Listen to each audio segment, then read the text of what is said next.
2019 সালের 7ই জুন মগরা কাটাপুকুর এলাকায় খুন হন মোহাম্মদ আনোয়ার, 23 বছরের এক যুবক।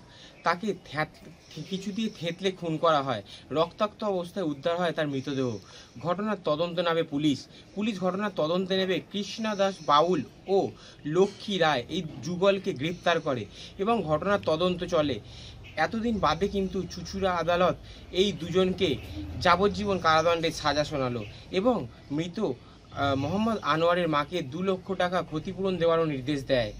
এই ঘটনায় কিন্তু যেটা জানা যায় যে সামান্য কিছু টাকার জন্য এই দুজন মোহাম্মদ আনোয়ারকে ইট দিয়ে থেঁতলে খুন করে। এই ঘটনায় যাবজ্জীবন সাজা ঘোষণার পরে কিন্তু মৃতের পরিবারে যথেষ্টই খুশির হাওয়া। আজকে আপনারা আরেকটা সাক্ষী রইলেন আরেকটা কেসের।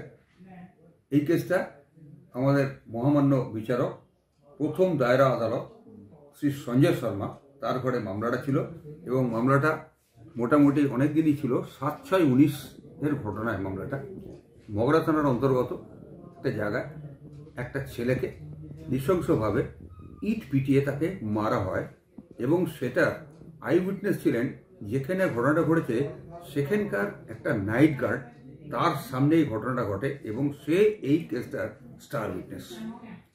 তো এই মামলাটায় যিনি তদন্তকারী অফিসার ছিলেন তৎকালীন মগরা থানার, তার নাম হচ্ছে এসআই গৌতম মণ্ডল। তিনি খুব সুন্দরভাবে তদন্ত করেছেন এবং তদন্ত করে যেটা হয়েছে তিনি চার্জশিট দেন। চার্জশিটে 24 জন সাক্ষীকে সাইড করেন। তারপরে আপনার সাপ্লিমেন্টারি চার্জশিট দেন, সেখানে 4 জনকে সাক্ষীকে সাইড করেন।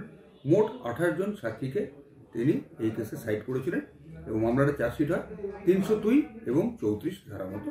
কারণ এখানে আপনারা দেখতে পেয়েছেন যে 2 জন আসামি রয়েছে, সুতরাং যৌথ তাদের উদ্যোগে এটা হয়েছে বলে 302 এবং 34।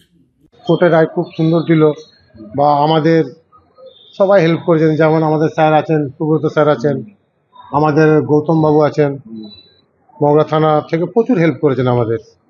মানে আমার ভাগনা চলে গেছে, মানে আমি যে রায় দিয়ে যাচ্ছি খুব ভালো লেগেছে আজকে আমার। বিচার হলো, খুশি হলাম আমি জীবন জেল হয়ে গেল, আমার ভালো হলো, আমার আত্মার শান্তি হলো, আমার